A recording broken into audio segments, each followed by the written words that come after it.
Yeah, what the heck are we doing? I think we're going to do something called a podcast. Yeah, it is exactly what the world does not need in 2021, and that's another automotive podcast. I think we're going to call this another pointless automotive podcast. It brings almost nothing to the world, except for probably a little bit of enjoyment, at least for you and I. I am Frank. I'm Chadwick. What's happening? Same old, same old. That's it. This is the first edition of this. That's right. Episode 1. Collector's edition. So hold on to this one. Definitely download it. Put it on a thumb drive, a zip disk maybe, if you can find one, and bury it in the backyard. But really, I think all we're going to do is we're going to keep this pretty light. I don't anticipate us getting too deep into the woods about dissecting. Let's not say that just yet. You know how it goes. Sure. Yeah, we'll get to episode 120 and we'll be dissecting the merits of a 997 GT3 with the comfort seats versus the carbon buckets or the more of the typical stuff. I know, we kind of started this because we're both obviously car people, but we are really into the weird stuff and the strange and the unusual and just good stories and interesting plot lines when it comes to automobiles. And so I think that's kind of the lane we're going to generally stick in, but this is something that's going to be ever evolving. Yeah, and we're changing. No one likes icebreakers, let's be honest. No, I don't even like ice, personally. It's fair enough. Yeah. But instead of doing like a traditional icebreaker, we think, what's a better qualifying icebreaker than going through our car list, our car history. As sad as it can be, we had some periods that were questionable and continue to be. Oh, yeah. But this is the perfect way to introduce you guys to what kind of vehicles we're into and where we get our lack of knowledge from, basically. Exactly, yeah. What has traumatized us and broken us inside and out when it comes to cars. And I think going down our list of automotive questionable decisions over the years is not a bad way to do it. So, what do you want to do? You want to start us off? You want to go through your list first? You want me to go first? What are you thinking? I'm going to let you lead this dance if you don't mind. Let's do that. Let me take the lead. So, I wrote this down. I jotted it on a piece of scrap paper I found in my van. Spoiler alert. And I tried to stay in mostly chronological order here. So, okay. I'm just going to start from the top, come off the top rope. My very first car. And I'm not going to go into too many details on every single one of these cars because we're not trying to make this an 18-hour long podcast. So we'll just kind of go down the list. Step 1, car 1, the 1965 Plymouth Barracuda. I still have it. It hasn't seen the road in about a bazillion years. It's slowly getting painted. It's been at a friend's body shop for 3+ years collecting dust and Bondo dust and hopefully not rainwater, but that's incredible that you've held on to it all this time. That's know. Just something else, that's right? My girl. I can't let her go. And as the years go by, it's a car that's just going to be more difficult to replace. So, 100%. Yeah, that car's got some stories, so I still have that one. Complete polar opposite of that car, and I don't want to say this was my second car, but this was just another car that I owned whilst I owned the Barracuda. A 1982 Datsun by Nissan. That's right. Sentra sedan. Ooh. Paid $17.50 for it. Limped it home. I rebuilt the carb. It ran slightly better. It eventually went to the wrecker. I kept the battery out of it to break even. So you paid $17 too much for it. Well, the guy wanted 20. I wanted it at 15. He wanted a whole $20? I wanted to break that $20. Yeah, good. And so, so I got $2 and literally 50 cents back. There were coins involved in the purchase of this vehicle. That's so that car, that was it, the 82 Nissan Sentra. Also, a high dollar purchase, $150 bought this one. Cash. 1981 Toyota Celica ST Coupe, silver on black, automatic, 200,000 miles, the original struts on all 4 corners. It was beyond ponderous. That one eventually got impounded, and that's a bad story, but eventually it cost me a lot of money. We don't want to talk about our criminal backgrounds on the first podcast. We got to ease into those waters. Right, misdemeanor, we got to get at least double digits a podcast before we discuss the misdemeanors. Felonies, we triple digits.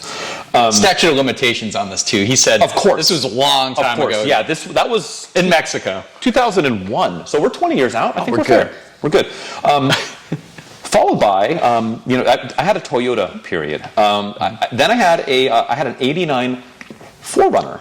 '89 Toyota 4Runner. It's the last year, the first generation phone number. 4Runner. Bright red, V6, had like just over 200,000 miles on it, but it had a factory replacement engine. If you're up on your Toyota history, that period of time when the V6 trucks and 4Runners, where those motors were actually recalled. Ooh. Head gasket issues. Okay. And so at any time, any mileage during your X and Y, you roll in there, you say, hey, my motor's screwy, they give you a free motor. That's incredible, yeah. That's what I had. So I don't go long here, I'm going to just start rattling them off. '85 Celica Supra, that was a daily that I had for a while. I decided to retire the Barracuda from daily driver status, mostly because the wiring harness burst into flames. So the Barracuda actually ran at one point. It did. That was my question. It was my one and only daily driver from high school till just after I graduated high school. So it's around high school. What a high school car. Wow. Oh, I know. Yeah, I had a 318 in it. It was originally a 273. Had a 318. Then I graduated high school, and like grandma gave me some money as a gift for graduating high school, and I had saved up some money, and I took all that money and I blew it on a motor. So I put a hopped up 340 in it, rep to 7,500 RPM, real peaky, really cool motor. Wow. And then one hot summer day, the wiring harness melted itself into a ball of goo, and it parked for quite some time, and never quite fully recovered. We're looking at my watch for some time. Exactly. Yep. So yeah, my wife, who I married in '09, we started dating in '05. She's never ridden in the car. So wow. There's a little. It's just like an artifact of your history. It is carried around with you. It's a ghost, really. It's like this specter that's just leaning over me. '85 Celica Supra, P-type automatic, great car. Head gasket eventually let go on it, but I drove that through junior college and then college. And then a car that you might appreciate. After that, I replaced that car as a daily driver with my '91 Galant VR4. Quite familiar Summit with that white. platform. Oh.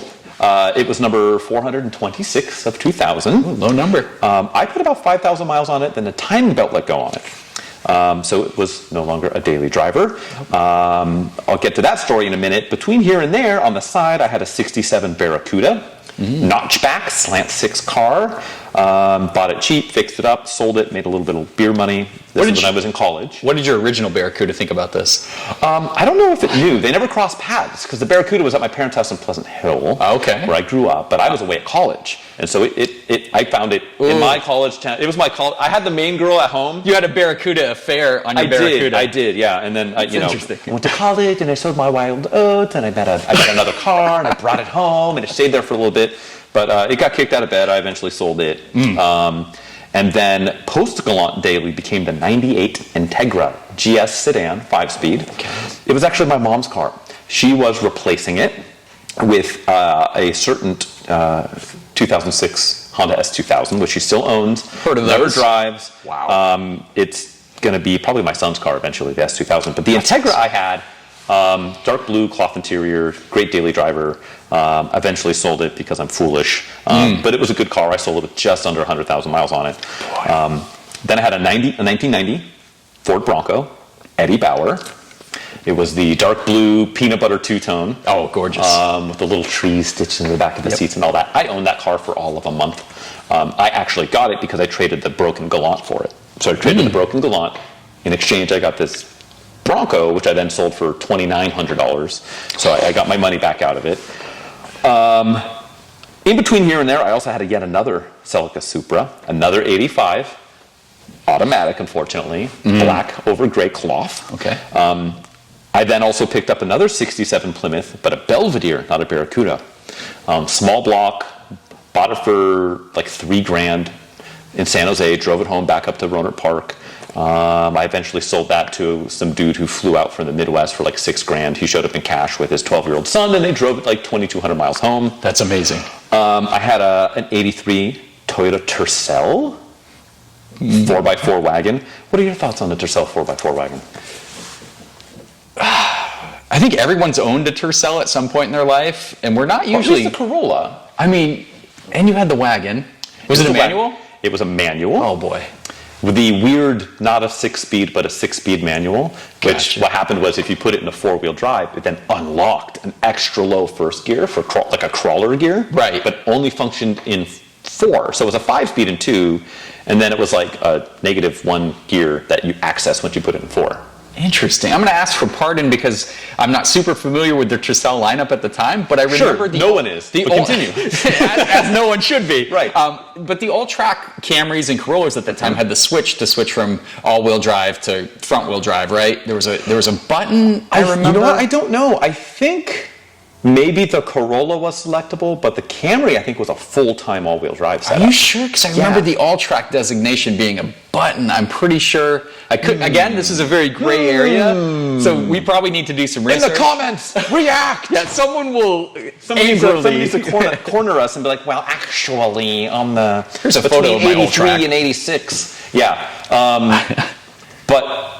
But this wasn't. They dared not call the Tercel an all-track. It was a 4x4 wagon. Yeah, it's a It was an separate SR5, the SR5 package, which means it had the checkerboard cloth interior. So it was that cream-colored exterior, cream like buttercup yellow cream with the brown cloth interior, checkerboard pattern seats, and the inclinometer on the dash. That's right. So you had your altitude, like you had on the first-gen 4Runners.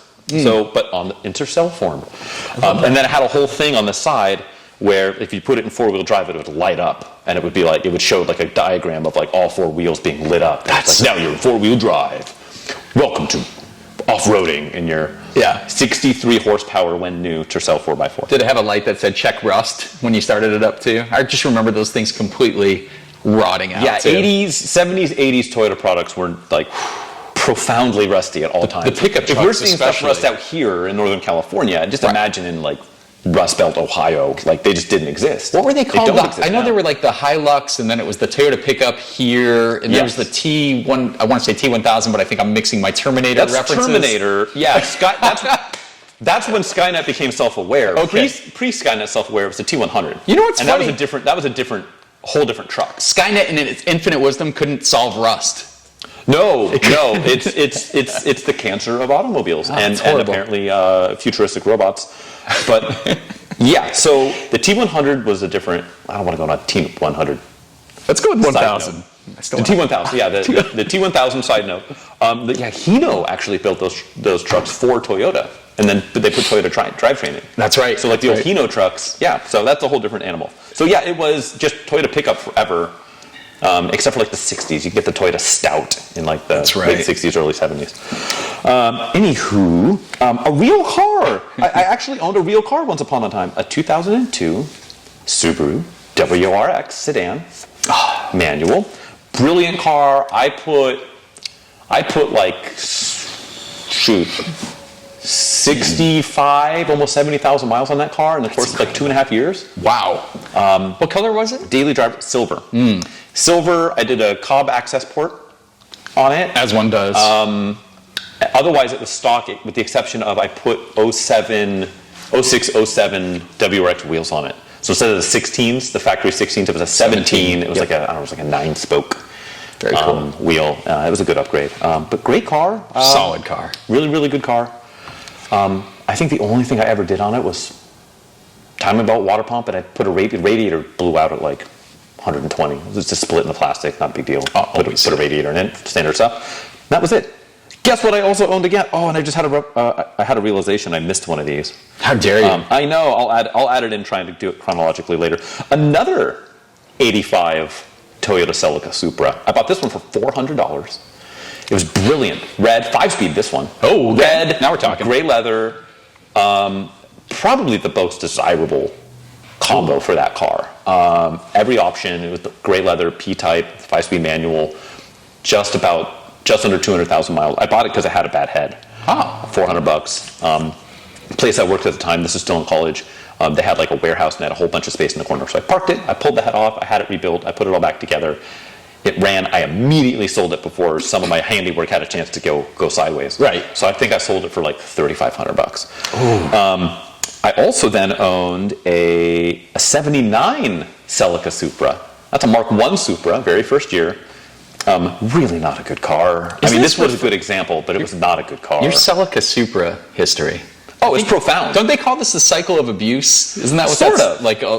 Sort of. Here's the thing. I haven't owned one in many, many years, and I want another one. I They want look one. so good, right? Especially And now they look so much better. I always like love. Well, I grew up in an '82 Celica, which is a very similar to the Fair Mark enough. II Super. So I've got some like personal, again, the cycle of abuse. I've got some personal history with those cars. But when you see one now, though, like in driving condition on the road, you just have to stop, and it doesn't look like anything modern. Yeah. It's just they're Well, so the cars were gorgeous. worth $0 forever. They rusted into nothing. They were reliable, but people just didn't keep up with them. As a Toyota badge, right? Yeah. So, it's just, you'd see them with high miles and just beat the snot out of them. And so you don't really see them now. And then guess what I owned? Where are we going here? An 81 Celica Supra. This was a rare performance package. It was the last year of the Mark I, 5-speed, Oakland Raiders edition. It was black and silver two-tone. Oh, yeah. And it was this rare performance package where you got this crazy big spoiler that said Toyota scripted in the back. That's right. And a front air dam. Like, very, very uncommon. I really missed that when it was inscribed or kind of like pushed into the bodywork. I love that. And it's kind of coming back. Some cars have it now. Yeah, the new Ford Mavericks got that, like Maverick. Exactly. In the tailgate. Santa Cruz might too. I think so. The Santa Cruz has its own symbol above the wheel well, which I thought was kind of neat. Let me get a little Too modern. Well, no, I'm down. I'm down for the modern. I'm a modern gentleman. He's flexible. But I'm going to get cynical here for a second. Once upon a time, I worked in the amazingly frustrating world of automobile insurance. And aftermarket parts are very much a thing. And cars get wrecked. Car insurance companies will pay generally for like quality aftermarket replacements than pure OEM replacements. And a lot of OEMs don't like that because they charge a lot of money for some of these parts.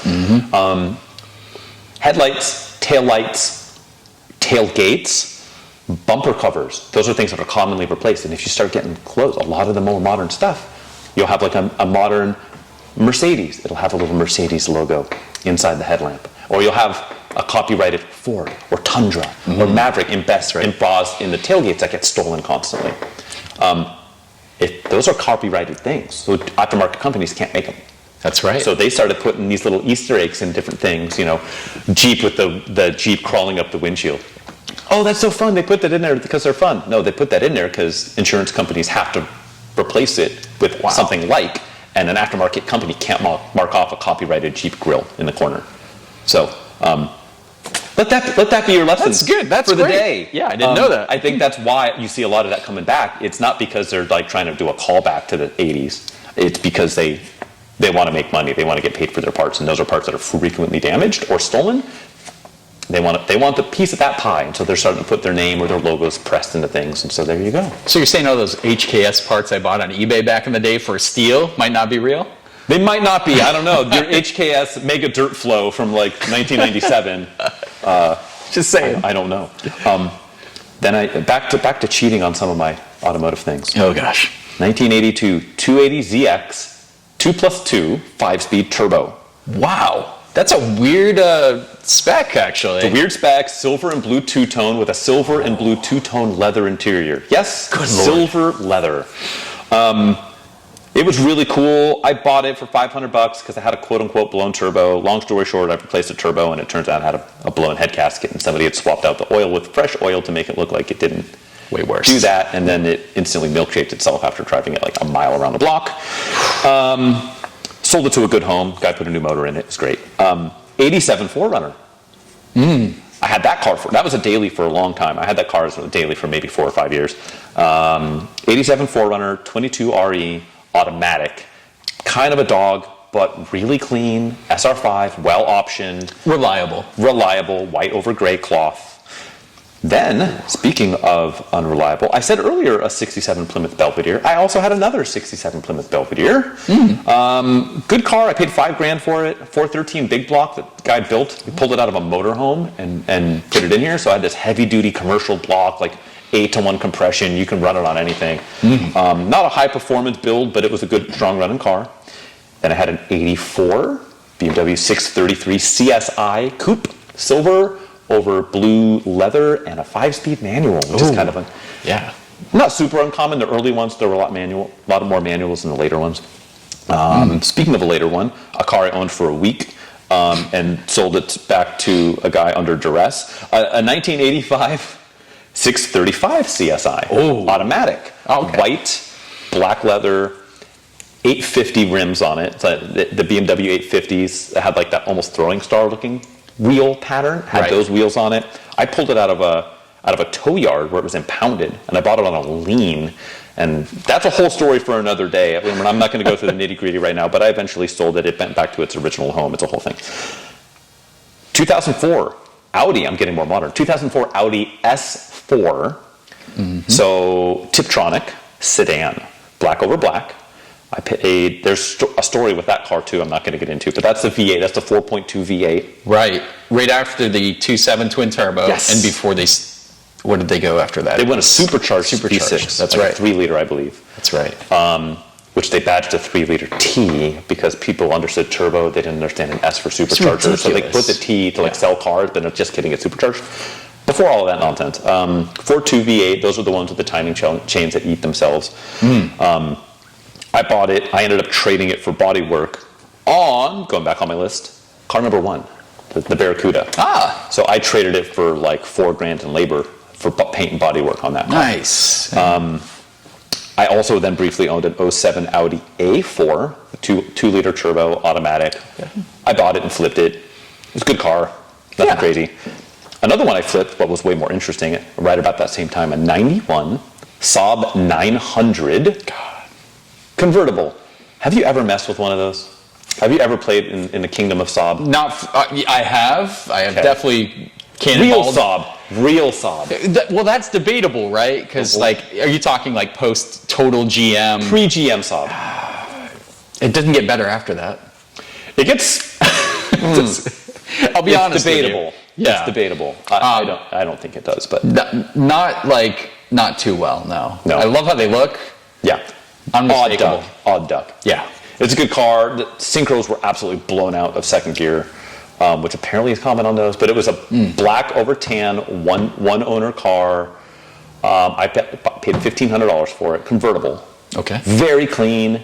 I had it like 3 weeks, and then I am selling it for like $3,500 to some broker who was buying it for some collector down in SoCal. It was a weird thing. Wow. And then I had a not real Saab. I had a 2005 Saab 92X Aero. Been there, done that. Yes. Basically, it's a WRX wagon in sheep's clothing. It had the luxury package, so you got the heated seats and the sunroof and the leather and the HID headlamps. Yep. This one was wrecked. It had a salvage title. I bought it cheap because the right front was caved in. I found a used headlamp and fender and anyways, I drove it for a little bit. I sold it to my dad. It promptly burst into flames and burned to the ground. That's incredible. Or I'm sorry, I didn't sell it to my dad. I lent it to my dad and then it promptly burned to the ground. He drove it one time and it combusted on Highway 24. It is no longer with us. Now I'm starting to get a little close to modern times. I had a 91 Sentra SER. 200,000+ miles on it. I drug it out of the same tow yard I got the 635 CSI. I got this car. I paid $250 for it. Just incredible. And you've got some experience in the world of SR20 DE powered Nissan products. In the fact that I owned a 91 SCR also. There you go. Yeah. Was it on a PD hold because the guy got a DUI on it and you drug it out of a tow yard? It was. We'll get to it, but it was a grandma car who'd put on like 10 miles a year, and when I pulled the valve cover the first time, it looked like someone had been putting maple syrup in instead of oil. Coffee grounds and maple syrup. It was horrible. Brilliant. So literally the opposite of mine, the one that I got. Grandma was not putting 200K on it and getting DUIs in it and getting it impounded in Napa. Well, she might have been. I don't know. We don't know. If she's still with us, then maybe she. If not, she took her secrets with her. R.I.P. Granny. That's right. My boy Blue. Here's a car that you might be familiar with: a 1989 Ford Taurus SHO. Was that it? Was that the genesis of a podcast? Was that car? I think so. Yeah. That was the first model year of the show. Yes. And I sold it to you. That's how we met. That's the first one, huh? That's it.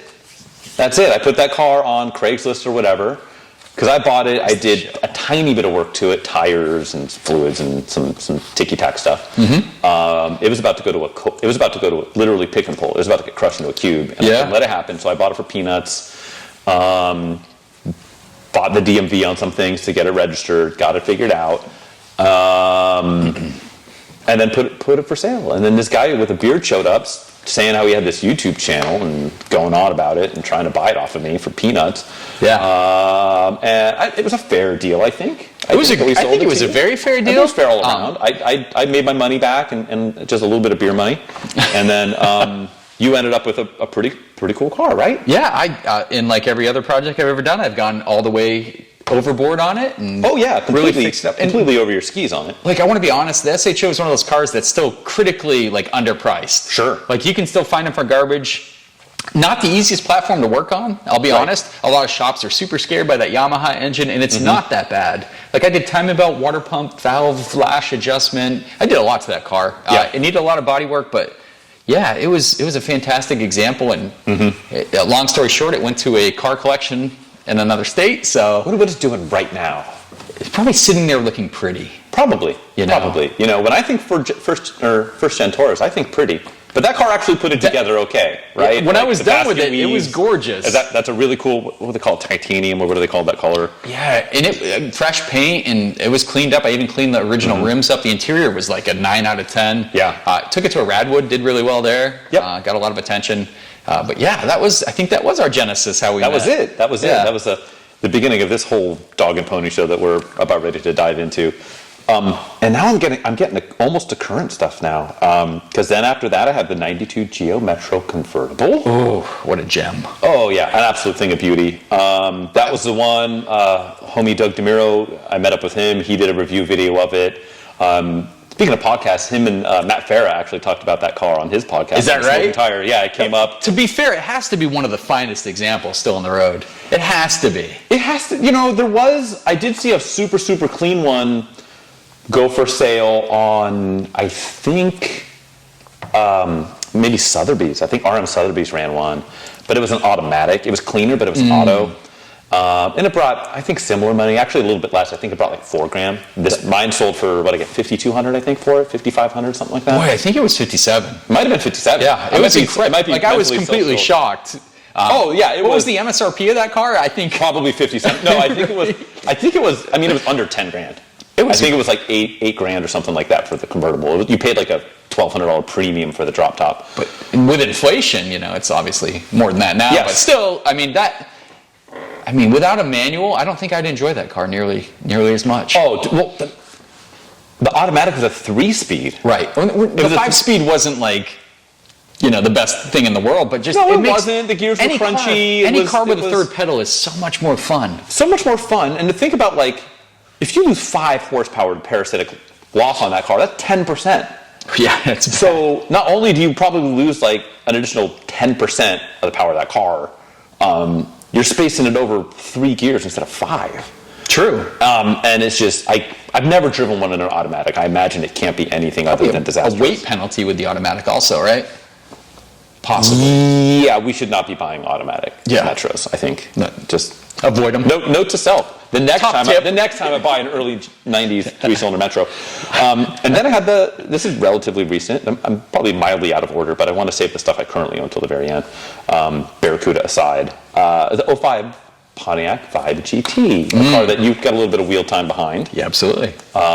Which back to critically underrated cars. I don't know if that's critically underrated, but it's a car that nobody considers, thinks about. No one knows about it. No one knows about it. Yeah. I did a little video about it, talking about how I think it's just a really good one-car solution car, which is where most people traffic. You know. Dude, I went back and watched the video we shot with that, and honestly, in the video, we're going way faster than that speedometer is letting us know. Like, I feel like that thing moved. It could, like, seriously haul, but for some reason... Then you look at the box numbers and you're like, hold on. It's the same powertrain that's in that car, in the Vibe GT and the Matrix XRS, yanked right out of the, I believe, 2001 Celica GTS. So, and when that car came out, it was like, oh my God, it has a 6-speed. Because the generation before just had the the little 5S FE Toyota Camry 2.2 liter. Right. Underpowered. You get a 5-speed manual. That was always the rub on those 90 Celicas. They're just underpowered. And then Pop-up headlights. Pop-up headlights to 93. 94, you got the double circle. That's right. The double circle guys. The bug eyes, if you will. But like if you took that car next to an Integra GSR just Unbelievable. would smash it. Had Yeah. 170 horsepower, a real peaky 5-speed manual. And then the Celica came out with 180 horsepower, but the 6-speed manual, to the point where like people didn't know how to drive. I remember early like, oh, they're blowing up motors and blah blah blah, because they didn't know how to drive a 6-speed. It's ridiculous. Nobody the commoner didn't know how to work a 6-speed manual, because they only came in like your Diablo VTs and whatnot. Like you couldn't. NSX was a 5-speed. It was. So the Supra had a 6-speed. This red turbo car here was a 5-speed. Yep. Having a 6-speed in something relatively affordable was kind of crazy. So It's a big deal. Considering how well they nailed that gearbox for like an early affordable 6-speed, it's not the what's the made in China ones they put in the Ford GTs Oh my God. that were like a disaster. I know what you're talking about. Whatever they call it. Which was incredible, because the vibe, that engine, that 1.8 that revs, the 2ZZ, it's just like it gets all the attention. credit. But to have if that had a crap transmission, who cares about what the engine does? Right. If it grinds or it like has a crappy 5-speed bad ratios. Synchros don't like to cooperate above $7,000, because you have to operate it way up there at all times. Always. And if you're not revving it out, you're not driving it right. Yeah. So it's What a gearbox. It is. And so now I'm just getting to my current stuff, what I currently own. And for this, I think I'm going to go in chronological order of year of manufacture. Oh boy. Okay. Oh boy, I'm going to end on kind of a boring, somewhat boring note if I do that, but I'm going to do it anyways. 1941 Chevrolet half-ton pickup. It's got a 235 inline 6 out of a mid-50s Chevy something or other. Okay. Drives. It's a rusty old farm truck. Perfect. It's half rust, half blue, half black. Patina. That's 3 halves, but you get it. Half shark, alligator, half man. It's all the same thing. It's got an old wooden flatbed on it. Somebody built a million years ago. But it works. I got it as a wedding gift back in 2009, and several years later I got it running. I've had it running maybe 4 or 5 years now. Okay. And it's good. You get it about town, you go 45 miles an hour, and you're white knuckling it. You think you're going to die. It's always an event to drive, right? Straight up agrarian. Like it is. It's like driving a cotton gin. It is. Yeah. It's a thing. The next in line chronologically, the 1982 Porsche 924 Turbo. I've had this car about a year and a half. It's cool. It's fun. It refuses to pass fog. So I just the other night I put fuel injectors in it. Hopefully that's it. It's just Bosch CIS fuel injection with a turbo slapped on it. There's a lot of peculiarities, as he tried to say. Oh no. Say that 10 times fast. But so yeah, I'm fighting. It's a gross polluter. It's a thing. I'm hoping to get it sorted soon. I'm gonna do a timing belt on it real soon, which is incredibly easy to do on that car. So I'm just gonna knock it out. But yeah, probably the most unloved turbo Porsche of all time, right? Not because of looks. No, because it is gorgeous. No, but just I would say probably inarguably, right? Boy, you think so? What's a least like 914 Porsche turbo? I'm going fair enough. turbo. Okay. And I would say a 914 gets way more love than a non-turbo 924. Depends. Maybe like 10 years ago it didn't. They're kind of having like a renaissance. A little bit, but more than 944s are though. Well, price-wise, a 914 10 years ago was nothing. Yeah. I mean, both a 914 and a 924 have been nothing forever. I agree, because the 944 improved just about everything, right? That was the point there. Correct. Yeah, people like the wide body, look better. People, the motor, on and on and on. Oh, it's a Volkswagen Audi motor. It's not a real Porsche. These Porsches come in and out of style. 928 was way more expensive than 911 originally. Then it dipped to nothingness, like obscurity. No one cared about it. And then now way back up. Yeah. Yeah, and that's just in the last year. Who knows about Porsche? We can't. Yeah, well, that's not our wheelhouse anyway. It's like I have one, you have one. Not to spoil anything, but it's funny. It's just like we have Porsches and we like them. I like mine, even though it's a basket case, and you like yours. But like, Yeah. I certainly would not call myself a Porsche guy. Not at all. Yeah. I mean, I think they're gorgeous. I think they're timeless in a lot of ways, but yeah, we're not Porsche guys. Yeah. I mean, I put more time into my turd box Miatas than I do my Porsche, so. Sure. Yeah, and my Porsche probably needs more work than anything I've owned, but that's a whole other deal. So I do have that. Yeah, the 82 924 turbo, which they didn't make a lot of. They made like less than 900. That's crazy. At least for the North America market. I don't know what it is world, but probably not a lot. And then we're going to get slightly more current. 1991 VR4. I'm going to do the VR4 first, even though that's the newest edition. Again, another car we're cross-pollinating on. Oh, and I forgot two. I'll go back. 91 VR4, 1114. If you want to learn way more about that car than I want to expunge here, check out this guy's videos. Auto Obsessive Garage. There's like an 18 million point breakdown of that car, all the mechanics you'd ever want to know about. Yeah. But a really cool car, one owner car.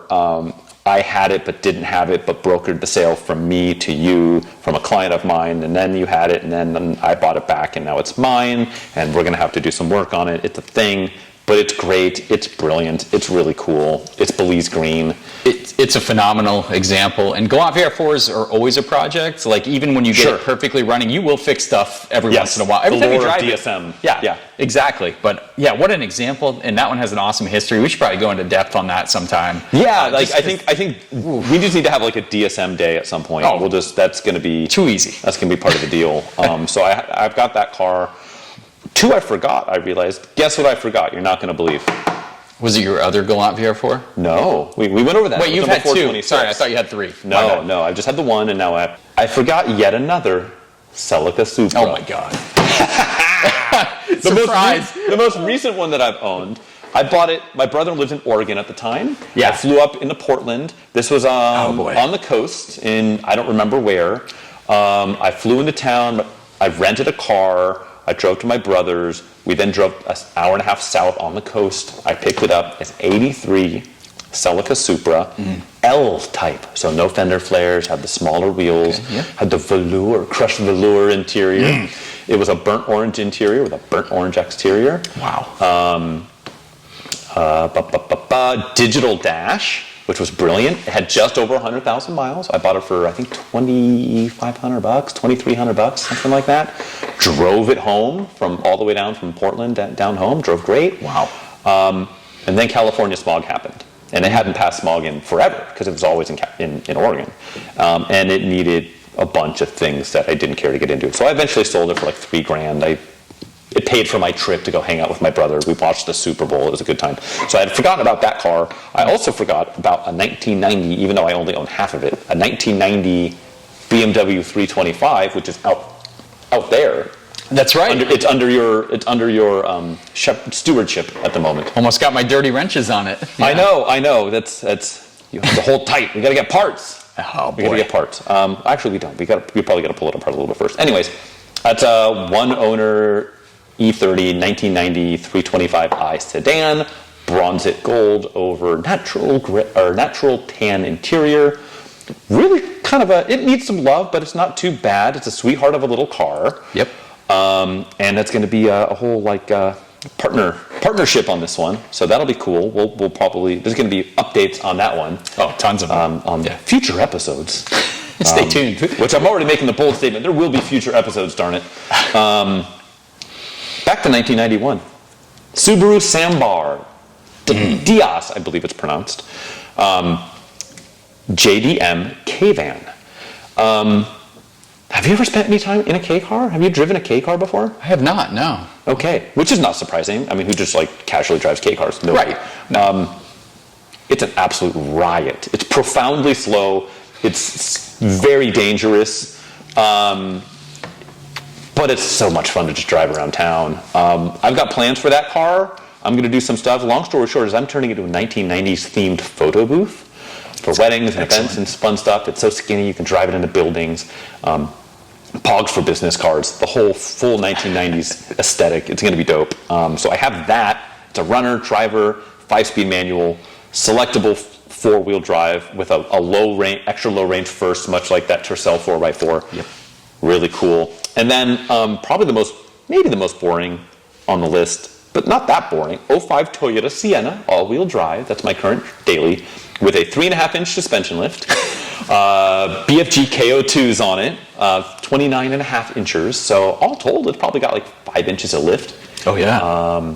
And that's my daily. 230,000 miles I just turned on it, and just keeps on trucking. But we'll have to get it out in the mud, do a field trip with it one day, and that is my list. Boom. That is my list. That's my draft board. That is what I've had. That is what I have. I guarantee I've probably missed a couple. I'll like wake up in a cold sweat in the middle of the night, but Yeah, and then you'll promptly text me and be I like, forgot the Daihatsu Lana or the Daihatsu Charade or some nonsense that I haven't owned. how I almost bought one of those 2 weeks ago, but Oh boy. the sickness. Oh boy, the sickness. Oh boy. Ooh, Yes. I was hoping we get a Disturbed reference in this You episode. got it. Sometimes you just gotta get disturbed. On that segue, Yes. So, I'd like to play a game. The game is, let's just take a second and appreciate how good advertising copy was in the 1980s. And the way we're going to do that, and 90s, possibly 80s, possibly 90s. I don't think we'll go back as far as the 70s. Maybe we'll go far forward as early 2000s. Okay. But just whatever strikes as something that would be fun to do. And what is that exactly? I'm going to read a piece of print advertising copy from some bit of our not too distant past for a vehicle. I'm going to skip over the year, the make, and the model. I'm going to read you this print copy, and it's going to be up to you, Chadwick, to tell me what you think the vehicle that I'm describing via advertising copy is. Are you ready? I'm going to say, since there was so much truth in advertising during the 80s and 90s, Only this the should be so easy. It should be a layup. So, I lay could've picked it on something- me. Okay, I couldn't Lay it pick on something hyper difficult. I feel like there's enough hints in this one. You got a shot in the dark. Okay. Take an open road, coiled and unforgiving, at a sleek, slippery blank, bursting with muscle, agility, and command performance. Fasten your seatbelts, strap on your gloves, and look out. You're about to conquer the curves and tame the turns as it's never been done before. Blank has even more inspired performance and obedient handling than ever before. Refinements to the front end, like fully retractable headlights, and an enlarged front air dam give Blank a drag coefficient of a mere 0.34 and sharp looks as it cuts through the wind. But that's not all. There are McPherson struts, variable assist power rack and pinion steering, independent rear suspension, and four-wheel disc brakes. Plus, extra wide steel belted radials on 14 by 7-inch aluminum alloy wheels. All this powered by an electronically fuel-injected 2.4-liter single overhead cam engine. It all adds up to a car that grabs attention as easily as it grabs the road. Inside, Blank gives a no-nonsense approach to driving. There's full instrumentation. The steering wheel is padded for extra driver comfort and control. There's even a close ratio 5-speed overdrive transmission and a 5-speaker AM/FM MPX stereo with automatic power antenna. And for hip-hugging, thigh-bolstering comfort, there's the famous 8-way adjustable driver sport seat that Car and Driver rated as the best in the business. A breathtakingly exciting machine. Watch it turn you on as it takes its turns. Do you have any inkling on what this vehicle might be, my friends? So the problem is I closed my eyes when you were reading that Okay, ad. And okay. I was there. The mind's eye. You Yeah. were on that twisting, unforgiving road, ready to conquer it as it's never been conquered Can before. I kind of walk you through my logic behind Yes. the direction I'm heading in? Sure. Okay, so a lot of handling references. Mm-hmm. So it's got to be a handler, right? This isn't a Presumably. straight line muscle car. According to the advertising copywriters, yes, it is a handling. It's a handling car. It has some pop-up headlights. 2.4 liter Okay. is going to be a hard part for me because I immediately thought My first guess before and it still could be, I guess, Dodge Daytona. False. It is not a Dodge Daytona. I thought you were going to guess something different. Well, that's where I thought you were going with, because I know they did a lot of revisions during that time. Sure. And it did come with a turbo, and they were trying to make it handle better. I don't think you can get a Dodge Daytona with a 2.4. No, that's where it lost me. So You then can get a 2.2. You can get a 2.5. Nissan. Okay. And then I thought 240 SX. That's what I thought you were going to guess. Right. It's a Nissan, an early 240 SX, because single overhead cam Right. versus the double overhead cam. It is not a Nissan 240 SX. This is Although tough. you're right, you're barking up the right tree, but that's not the right car. Am I in the right country of origin? Would You you are. say? So it is Japanese. Yes. The 2.4? This 2.4. Boy, I feel like a fool. Can I ask for the year range, or would that give it away too much? I'll just give you the year. I'll Okay. give you the year. 1984. Oh boy. Sharp looks as it cuts through the wind. But that's not all. That is not There's McPherson struts, variable assist rack and pinion steering, Four-wheel independent discs. rear suspension, four-wheel disc brakes, plus extra wide steel belted radials on a 14 by 7 inch aluminum alloy wheels. Was this the... No. I'll give you another little hint on here. If you're really up on your advertising slogans from the 1980s, there's a little button here that says, "Buckle up. It's a good feeling." Yeah, the buckle up reminds me of something. The buckle up was that was all the rage. Yeah, trying to get people was to like a not kill safety themselves thing. on the road. But the good feeling part is a little bit of a hint. At the bottom, it has a picture of the car, and then it says "agile" with an exclamation mark. God! Are we talking... Oh, okay. I think I might have grabbed it. Yeah, what you Are got? we talking Stereon? No. Damn it. That's a 2.6. Was right? it? It was ballpark. It is. Damn it. How about this? This exact car was not on my own list, Okay. but very similar to it was. So we are talking Celica Supra, I think is what you're referring to. Yes. So that was just the Celica? 1984 Toyota Celica GTS. Good Lord. That's awesome. What a good looking car. Agile. You know what? They kept that front end style through the 90s too, the early 90s. Yeah, Kept that same black like the bar. wide black bar grill, Yeah. the pop-up headlights. Wow, that's a good one. Yes. Boy, tell me the styling. Like I was pretty close. Like the Stereon has that similar styling too. Like Right. that's why I know the Starion's a good engine guess. displacement. I was Starion's a good guess. The idea with the headlamps, because 82 and 83, they had the tilt forward headlamps, right. kind of like on the 928s. That's why this. And then they changed to the fully retractable headlamps in 84 and 85. Wow, what an ad though. Good Lord. They I do know. not even put anything close to that technical like jargon Or into even that modern many cars. words. Yeah. There's just this era, 80s, 90s print copy. It's just fantastic. It's because the tech It's was... so wordy and it's so grandiose. And we it's cared so, about it though. We cared about car tech. Now it's like how big is the infotainment screen, or Right, you know? exactly. Does it have Apple CarPlay? Like, do I have to pay extra for it? Like, do I have does to that look plug in, like- or is it wireless CarPlay? You Yeah. know, it's like these cars had so much, like the tech was everything, you know? Yeah. Like super high cast 4-wheel steering or twin turbo or... And it's funny, you see some of the dual older overhead cam. stuff. You see some of the older stuff, and it'll be like, transistorized ignition system, like really stuff that we take beyond for granted now. But it's just like, that was a selling point, for better or for worse. But That was super fun. That was super hard. That was a hard one. I found ones that were like impossible to guess.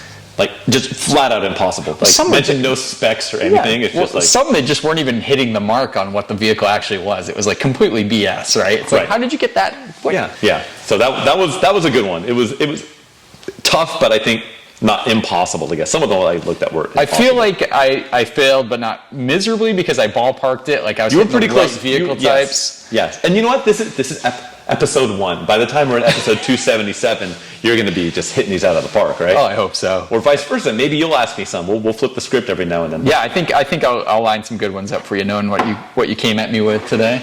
So I think we're getting towards the end of this episode 1. Before we do that, I guess maybe we should just end on kind of what are you doing on cars in the near future? What are your projects? What are you working on? What do you got to dial in? I know we touched on it very briefly, kind of going over the car list.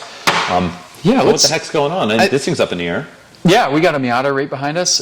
So I'd like to call this segment Project Car Progress, Sure. also known as PCP. The PCP. PCP, We're man. on Yeah. So, because you need to be on something pretty strong to do some of these projects. Or at least to listen to this entire podcast. And if you've hung out this far, if I was wearing a hat, I would be tipping it. Yeah, well done. Please tune in next time. But how do you do PCP? Okay, my PCP, Project Car Progress, is a long list right now. I'm going to go through what I'm focused on right now is this beautiful 92 Mariner Blue Miata that's right beside us right now. So if you are listening to just the audio versions of this podcast, we are wedged between a 300ZX Twin Turbo and a 92 Miata in my shop right now, which one's is bright red, one's bright blue. Wonderful place to be. But anyway, the Miata, it's hard. Like I said, it's more about I'm shooting kind of a progress film on what it's like to buy a Miata nowadays. Because if you go back even 4 or 5 years ago, Miatas were super cheap and plentiful, right?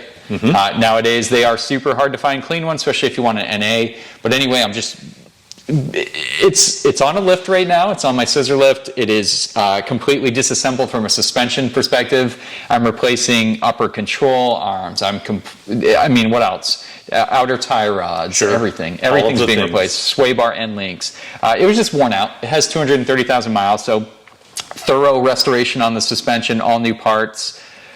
Ball joints, everything's being replaced. I'm upgrading to some aftermarket suspension components that are going to make this thing handle like a dream. And my goal is pretty much just to bring it back to stock-ish condition with better handling dynamics. Cool. And it's going to be a keeper. Every time I have a Miata, I'm like, I love this car, I love this car. I sell it, and I'm like, I miss my Miata. Instant regret. I miss it because they're so easy to work on. Parts are so affordable, and they're so reliable, and it's like nothing compares. Like if you want a convertible experience with a lightweight rear-wheel drive car, where else are you going to look? You know, I don't know. There's not many places, and they're getting hard to find, and the prices are insane, like I said. So I'm super excited to bring this guy back, and it's Mariner Blue. It's gorgeous. Yeah, it's a good color. It's a good car. Kind of can't lose. Can't lose. It'll be good to get back on the road. What else are you working on? So that's it, and then I'm apparently going to be doing quite an operation on an old E30 325. That's the one. One sitting out in my driveway right now. We're going to be tackling timing belt, water pump, anything else we find in there. It's got some handling quirks, some other just standard stuff. It's a very clean example, and we want to polish that clean example. Yeah, it's cool because it was a one owner car. It sat for some time. That one owner gave up his mortal coil, to my understanding, and then ultimately the estate gave up the car, and so that's where we come in. And dude cared for it. I mean, there's an exhaustive list of receipts that we were able to procure of prior work done on it, and so cool.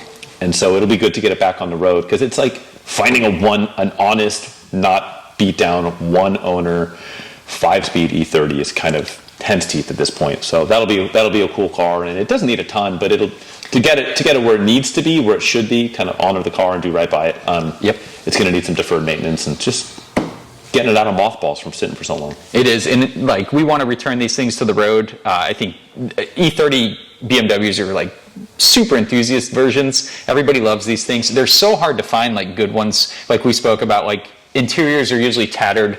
It's on its third engine swap. It has body panels from other cars. Yeah, it's got a bunch of 18 different mechanics have all had different ideas on the right way to fix it, and all of them were wrong. And to do right, just do the right thing, fix everything, fix all the deferred maintenance, and the next owner doesn't have to worry about anything but putting fuel in it and enjoying it. So that'll be a fun one. And what a chassis too. It's a great handling car from the factory. A great engine, inline six, simple times. Yeah, well, unlike any more modern BMW where you don't want to touch it at any price for any reason. So. This one has a dipstick.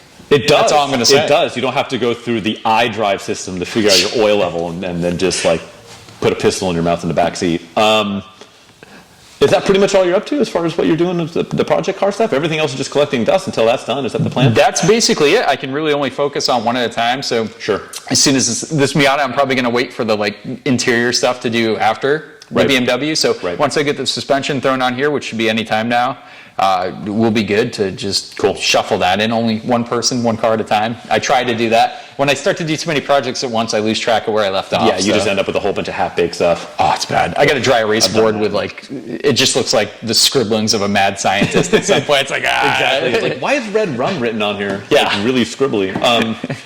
No, it's I get Terry. I've been there before. And yeah, I mean, I guess that probably leads into what I'm up to. And I kind of talked about it before with the 924. That one is kind of the lead dog. I need to get that one sorted out because I bought that thing without it passing smog, and I started the registration process, and it never completed, and I don't have a title in my name yet because I didn't get past smog. So it's tough. If I need to get a title, I need to get it to pass smog, and then if I want to drive it, I need to get it to pass smog. So I think we should detail that to our listeners too.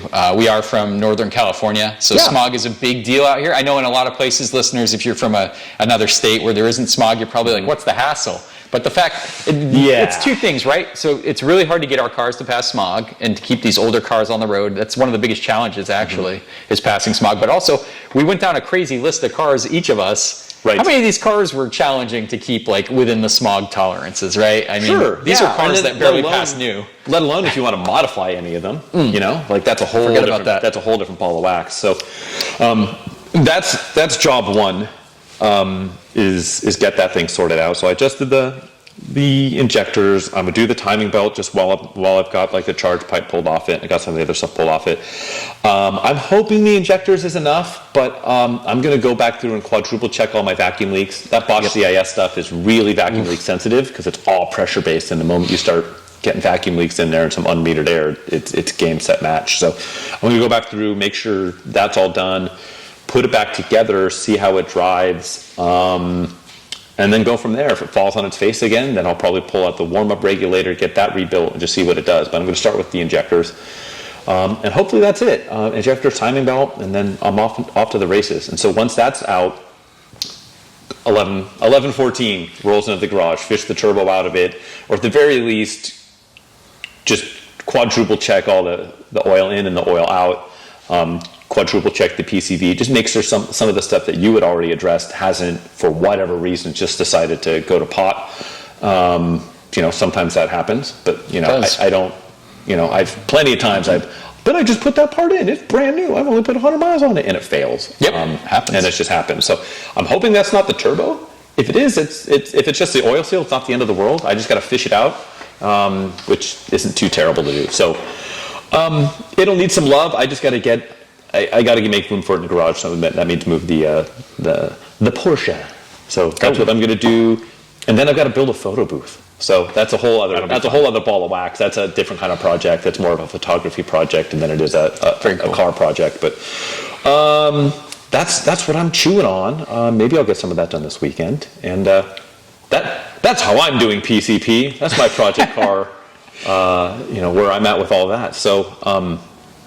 That's kind of it. How are you feeling? How are you feeling here at the tail end of episode 1? I feel great. I feel like I sold my PCP short, but that's because I have 10 cars now. You do, one thing at a time. I'm going to do them in order. Yeah, and that's a big deal. I think that was fun. I think that was a very effective icebreaker episode. Yes. I think we have some pretty cool backgrounds relative to our car ownership. I think it's some cool stuff in there. And maybe down the road we'll get into more of our general backgrounds, you know, where, you know, I climbed Kilimanjaro and you I don't know, we're part of the Mission to Mars trials or all that stuff. We'll get into that later. After I was raised by wolves, of course. Definitely. Yeah. I was born on a Viking ship replica. If it's complicated, we'll get into that another day. We'll sprinkle some stuff in there. But anyone that's followed along, thanks for doing so. I think I said it before, this is ever evolving. Way open to ideas and thoughts and questions and feedback and rude comments and whatever anyone wants to throw our way. I think we're game for. So please do all of that. We're new to the podcasting world, so do all the podcasting things. Download, subscribe, all that exciting stuff. You got anything else to throw into the cauldron here? Yeah, I think in the future we're going to cover multiple topics. Yes. We'll always remain pointless, though, I promise. Yeah, non sequiturs all day. We'll stay by our title's sake, but... in general, guys, we're just going to cover some cool topics that a lot of other automotive podcasts probably don't even dip their toes into that water. We'll bring those topics up. We'll have a fun time. I think it's going to be a light-hearted podcast, which is nothing too serious around these parts. Exploring some of the sectors of the automobile, genre. That don't get a flashlight shined on them that often. Cars. Yep, we'll do that. Maybe we'll mix in some guests if we get to that point. Who knows? But we're just going to keep this thing pushing forward, and I think it's going to be fun. I think it's going to be a good time. Yeah, cool. I feel good. Of course, we'll include our contact information. Let us know if you have anything you want us to address or bring up. That'd be cool too. We're always looking for feedback and criticisms and other topics we could explore. Exactly. And until then, this is another pointless Automotive Podcast. See you guys next time. Toodles.